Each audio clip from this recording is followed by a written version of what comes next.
ሰዓታት ብቻ ቀርተውታል። የአድዋ ፋይት ናይት 002 ትኩሳትም ጨምሯል።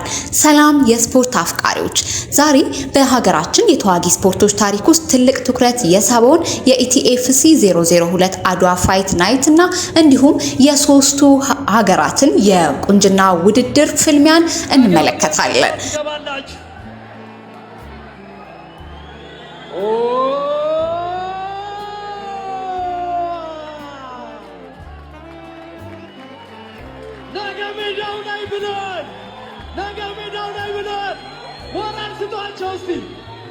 Our champions, Johnny Sendo, King is here. አድዋ ፋይት ናይት ወደ ዋናው የፍልሚያ መድረክ በፍጥነት እየተቃረበ ነው። ከዋናው ውድድር በፊት የተካሄደው ፋይተርስ ፌስ ኦፍ መርሃ ግብር የተጋጣሚዎቹን ዝግጅትና የፍልሚያውን ትኩሳት በግልጽ አሳይቷል። በአዲስ አበባ በሚገኘው የአድዋ መታሰቢያ ሙዚየም የተካሄደው ይህ ፌስ ኦፍ ዝግጅት የኤምኤምኤ ሙዋይ ታይ ኤንድ ቦክሲንግ ተፋላሚዎችን በአንድ ስፍራ ሰባስቦ ከፍተኛ የፉክክር ድባብ ፈጥሯል። ተጋጣሚዎቹ ፊት ለፊት ሲቆሙ በቅርቡ በቀለበት ውስጥ የሚያሳዩትን ብቃት የሚያመለክት የጥንካሬ መልእክት ለደጋፊዎቹ አስተላልፈዋል። ከፌስ ኦፍ በተጨማሪ ተፋላሚዎቹን የሚዛን ልኬት በማድረግ ለውድድሩ ብቁ መሆናቸውን አረጋግጠዋል።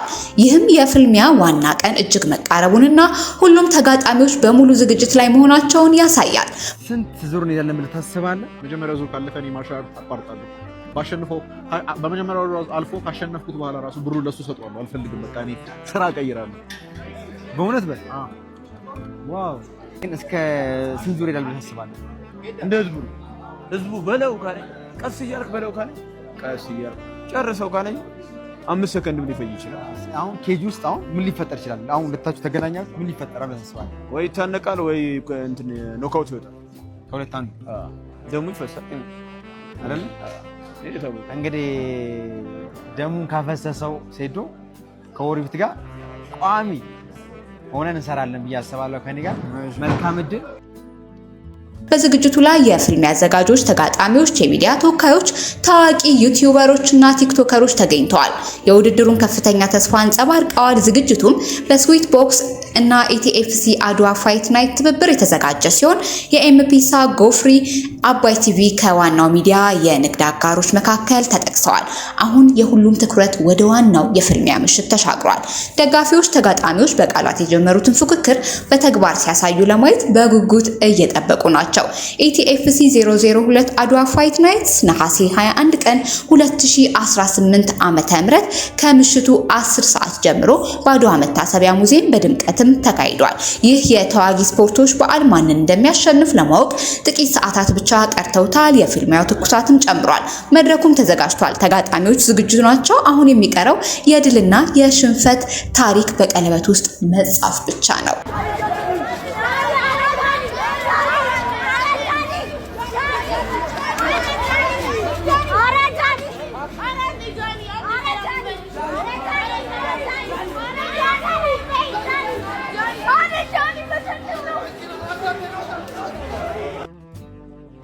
የሚገርመኝ ነገር ፌስ ኦፍ ስናደርግ ልትደበደብ ተዘጋጅተሃል ወይ ያልኩት። አዎ አለኝ። what bro you must be joking የቀለድክ አይደለም። ፋይት ላይ ውስጥ የነበረውን ነገር የፈርስት ኤክስፒሪየንስን በመሆኑ በተለያዩ ኮንዲሽኖች አላሳየውም፣ አላወጣውም። አሁን ቆንጆ ነገር እናያለን፣ መልካም ነገር ይኖራል ብዬ ተስፋ አደርጋለሁ። እርግጠኛም ነኝ። ጅማ የሽኳስ ጀችማ ነው በችሎ ጀችል ዳራስ ዳሚሩሽ ነው ይበላ ዳበራ ዘሪ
ሴዶ ለድል ተዘጋጅቷል። በአድዋ መታሰቢያ ሙዚየም በሚካሄደው ኢቲኤፍሲ 002 ውድድር የተፋላሚዎች ይፋዊ የፊት ለፊት መፋጠጥና የሚዛን ልኬት በተሳካ ሁኔታም ተከናውኗል።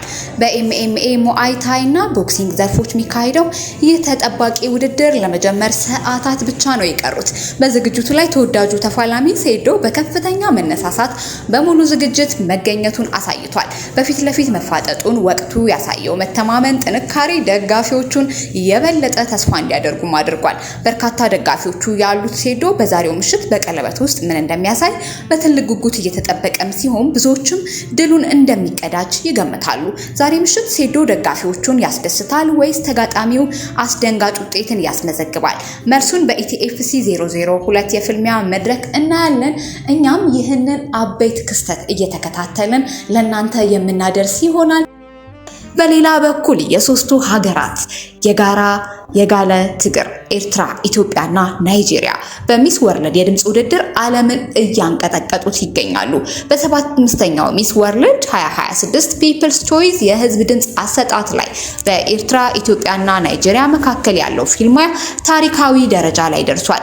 የሶስቱ ሀገራት ደጋፊዎች ባደረጉት አስደናቂ ህዝባዊ ርብርብ የድምጽ ቁጥሩ በአስገራሚ ፍጥነት እየጨመረ ይገኛል። የወቅቱ የሶስቱ ሀገራት የድምጽ ደረጃ አንደኛ ኤርትራ ሰኒት ሀብተአብ፣ ሁለተኛ ኢትዮጵያ ሩት ይርጋለም፣ ሶስተኛ ናይጄሪያ ሶዬ ካሪብ ጆርጅ። ኤርትራውያን በዓለም ዙሪያ ባላቸው አስደናቂ አንድነትና የጋራ ርብርብ ድምጻቸውን ከ2 ሚሊዮን 100 ሺህ በላይ በማድረስ ውድድሩን በአንደኝነት እየመሩ ይገኛሉ። ኢትዮጵያውያን ባደረጉት ተከታታይ ደጋፊነት የሩት ይርጋለምን ድምጽ 1 ሚሊዮን 158 ሺህ በማድረስ የሁለተኛ ደረጃውን አጠናክረው ይዘዋል። የናይጄሪያ ደጋፊ በከፍተኛ ፍጥነት ድምጽ በመስጠት 947 ሺህ በማስመዝገብ ከኢትዮጵያ ጋር ያለው ልዩነት እያጠበቡ ይገኛሉ። በዚህ የፒፕልስ ቾይስ ህዝባዊ ድምጽ አሰጣጥ አንደኛ ሆና የምታጠናቅቀው ተወዳዳሪ ቀጥታ ወደ ቶፕ 6 የምትቀላቀል በመሆኑ ውድድሩ የበለጠ ተፋፍሟል። የቀረን ጊዜ ውድድሩን ለማጠናቀቅ 8 ቀን ብቻ ቀርተውታል። ለ19 ሰዓታት የሚቆይ 50% ዲስካውንት በድምጽ መስጫው ላይም አድርገዋል። የጥሪ መልእክት ይህንን የ50% ቅናሽ ሰዓት በመጠቀም የዲያስፖራው ማህበረሰብ ድምጽ አሰጣጣችሁን አፍጥኑት የሚል ጥሪም ተላልፏል።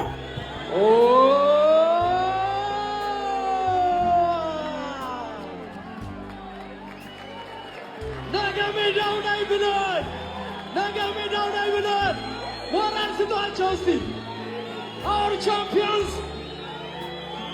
Johnny Sedo, King is here. Did you go away to Madrid? Because I was.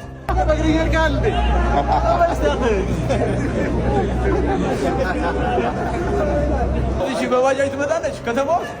ወይኔ መከሉ ይሄንን ድንቅ ፋይት እንግዲህ ነገ ሐሙስ ማታ በአዳራሽ.com ትኬትን እስከ ስንት ዙር ይላል ታስባለህ? እንደ ህዝቡ በለው ካለ ቀስ እያልክ በለው ካለ ቀስ እያልክ ጨርሰው ካለ 5 ሰከንድ ምን ሊፈጅ ይችላል? አሁን ኬጅ ውስጥ አሁን ምን ሊፈጠር ይችላል? አሁን ሁለታችሁ ተገናኛችሁ ምን ሊፈጠራል ታስባለህ? ወይ ይታነቃል ወይ እንትን ኖካውት ይወጣል። ከሁለት አንዱ ደሙ ይፈሳል አይደል? እንግዲህ ደሙን ካፈሰሰው ሴዶ ከወሪብት ጋር ቋሚ ሆነን እንሰራለን ብዬ አስባለሁ። ከኔ ጋር መልካም እድል በርታልኝ።